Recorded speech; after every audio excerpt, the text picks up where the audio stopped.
Python सीखने में सबसे ज्यादा कंफ्यूजन डेटा टाइप्स क्लियर ना होने की वजह से होता है। और जब ये क्लियर हो जाते हैं पाइथन सडनली इजी लगने लगता है। तो चलिए इस वीडियो में हम देखते हैं कि what are the data types in Python. तो इस वीडियो में आप सबसे पहले देखोगे कि what is data type. Start करने से पहले मैं आपको ये बताता हूँ कि इस वीडियो में हम सिर्फ गूगल कोलैब यूज करेंगे। जो आप स्क्रीन पे देख रहे हो वही एक्चुअल पाइथन एग्जीक्यूशन है। तो चलिए देखते हैं व्हाट इज डेटा टाइप्स।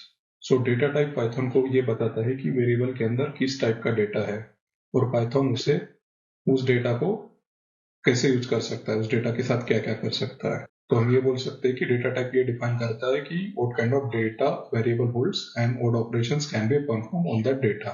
तो चलिए इस एग्जांपल में आप देख सकते हो कि x के अंदर नंबर 10 है और y के अंदर के 10 को हमने डबल कोट में लिख दिया है। तो जब भी हम कोई भी चीज डबल कोट के अंदर लिखते हैं तो वो स्ट्रिंग हो जाती है। तो आप देख सकते हो कि हमने सेम ऑपरेशन परफॉर्म किया है, print x plus y and print y plus y, लेकिन दोनों का आउटपुट डिफरेंट है क्योंकि यहाँ एक्स को नंबर माना गया है और वाई को स्ट्रिंग। तो चलिए अब हम देखते हैं कि ये क्यों होता है, what is int, what is string. तो पहले सीखते हैं कि what are the common data types in Python. तो हम स्टार्ट करते हैं इंट्स, इंटीजर से। तो इंटीजर इंट से डिनोट किया जाता है। इसमें सारे होल नंबर होते हैं। ये नंबर पॉजिटिव भी हो सकते हैं, नेगेटिव भी हो सकते हैं, इवन जीरो भी हो सकता है, बट इसमें कभी भी डेसिबल या फ्रैक्शन नहीं आएगा। एंड इसमें कोई भी नंबर की अपर लिमिट नहीं रहती है। आप कितना भी बड़ा नंबर दो पाइथन इसको हैंडल कर लेगा। एंड आपको अगर कोई भी नंबर का टाइप फाइंड करना है तो उसके लिए आपको ये लिखना पड़ेगा, प्रिंट टाइप ए।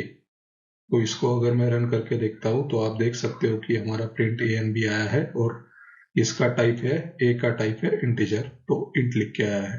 तो सेकंड डेटा टाइप है फ्लोट।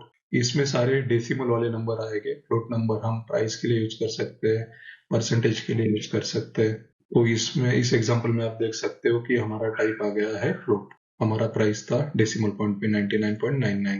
हमारा नेक्स्ट डेटा पॉइंट है, सॉरी डेटा टाइप, हमारा नेक्स्ट डेटा टाइप है स्ट्रिंग। तो स्ट्रिंग हम कैसे क्रिएट कर सकते हैं? स्ट्रिंग के लिए या तो हम सिंगल कोट लिखेंगे या डबल कोट या ट्रिपल कोट। तो हम कोई भी चीज अगर सिंगल कोट, डबल कोट या ट्रिपल कोट के अंदर लिखते हैं तो उसको स्ट्रिंग माना जाता है। तो यहाँ आप देख सकते हो कि हमारा टाइप str बोल के आ रहा है, str डिनोट्स स्ट्रिंग। नेक्स्ट है बुलियन। सो अगर कोई भी चीज का हमें फैसला करना होता है अगर ट्रू और फॉल्स में, तो इस केस में हम बुलियन यूज करते हैं। तो यहाँ आप देख सकते हो कि हमने ट्रू और फॉल्स दिया है तो इसलिए हमारा टाइप आ गया है बुलियन। तो चलिए ये चारों का हम एक कॉमन एग्जांपल देखते हैं। ऑनलाइन शॉपिंग में अगर कोई भी आप वेबसाइट देखोगे तो यहाँ आप कंसिडर करते हो कि दो आइटम ऑर्डर किए गए, तो दो अपना क्या है, इंटीजर। प्राइस की क्या है, उस आइटम की प्राइस क्या थी, 499.50।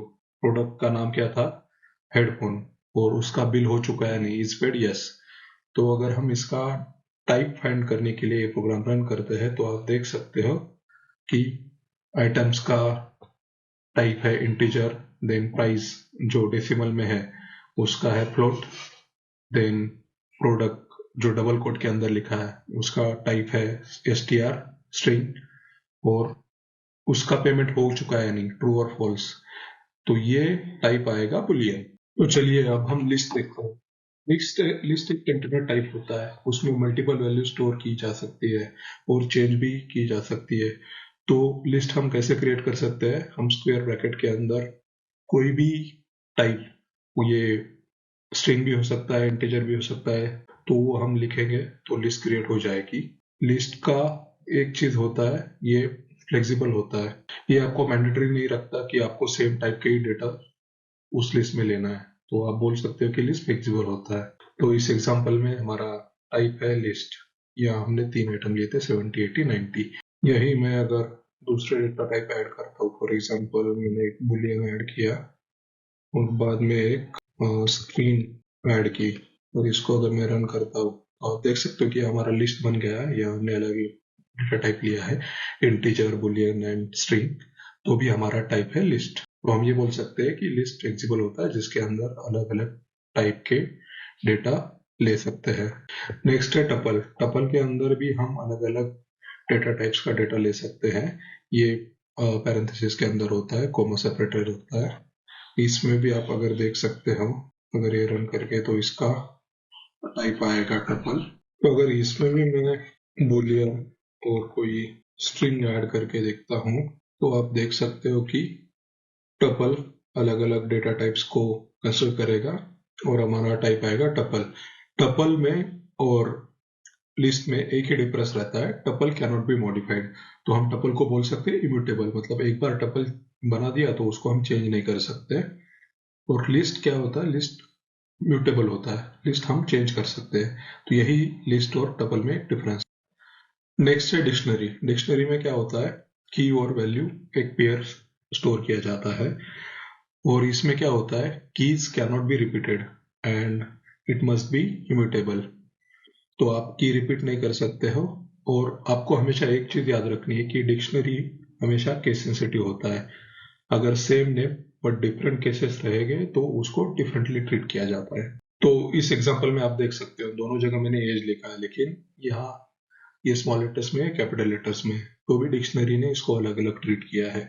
तो इसलिए हमेशा एक चीज याद रखना कि डिक्शनरी में हमेशा आपको केस सेंसिटिव की तरफ ज्यादा ध्यान देना है। तो यहाँ आपको की वैल्यू पेयर बनेगी डिक्शनरी में, डिक्शनरी का डेटा टाइप रहेगा DICT डिक्शनरी। नेक्स्ट है सेट। सेट में क्या होता है, कोई भी डुप्लीकेट एलिमेंट नहीं होता है। आप यहाँ देख सकते हो कि हमारा 3 और 2 रिपीट आ रहा है, लेकिन जब भी हम प्रिंट करेंगे तो डुप्लीकेट एंट्री रिमूव हुआ है, हर एंट्री एक ही बार प्रिंट हुआ है। तो सेट को हम ये बोल सकते हैं कि सेट में कोई भी डुप्लीकेट एंट्री नहीं होता है और सेट हमेशा कर्ली ब्रेसेस के अंदर डिनोट किया जाता है। आपको कोमा सेपरेटेड आइटम में लिखना हो तो हम ये बोल सकते हैं कि सेट सिर्फ यूनिक वैल्यूज रखता है, डुप्लीकेट ऑटोमेटिकली रिमूव हो जाता है।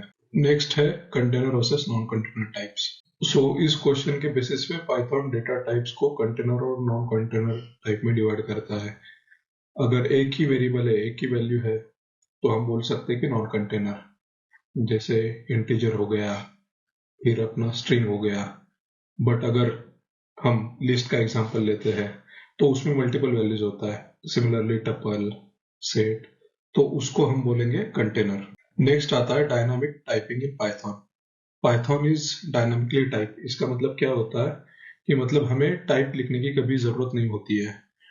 तो यहाँ आप देख सकते हो कि हमने टाइप नहीं लिखा है, लेकिन हमें पाइथन को अपने आप पता चल जाता है कि इसका टाइप इंटीजर है, इसका टाइप स्ट्रिंग है।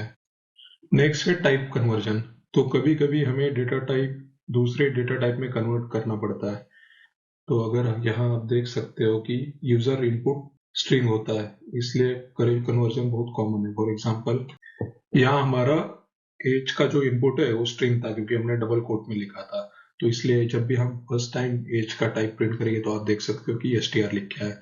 फिर हमने क्या किया है, उसी एज को जो हमारा str टाइप में है उसको हमने इंट में कन्वर्ट कर लिया है। इंट में कन्वर्ट करने के लिए हमें ऐसा लिखना पड़ेगा, इंट देन एज। तो उसके बाद हम ये एज को प्रिंट करेंगे, तो आप देख सकते हो कि ये 25 प्रिंट हो गया।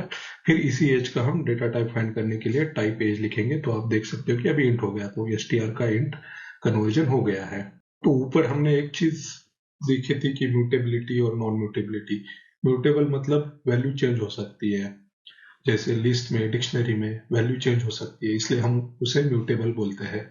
इम्यूटेबल मतलब क्या होता है, इम्यूटेबल मतलब आप उसमें नया ऑब्जेक्ट बना नहीं सकते। तो इम्यूटेबल का एग्जांपल होता है इंटीजर, फ्लोट, str। तो इस कंसेप्ट को हम नेक्स्ट वीडियो में डीप में समझेंगे। तो अभी तक हमने क्या सीखा है, हमने डिफरेंट डेटा टाइप सीखे, हमने कंटेनर नॉन कंटेनर सीखा, हमने सीखा कि पाइथन इज डायनेमिकली टाइप्ड, और हमने एंड में एक म्यूटेबल नॉन इम्यूटेबल का कंसेप्ट भी देखा है। तो अगर डेटा टाइप क्लियर हो गए तो पाइथन का आधा कंफ्यूजन यही खत्म होता है। तो नेक्स्ट वीडियो में हम देखते हैं variable and memory in Python.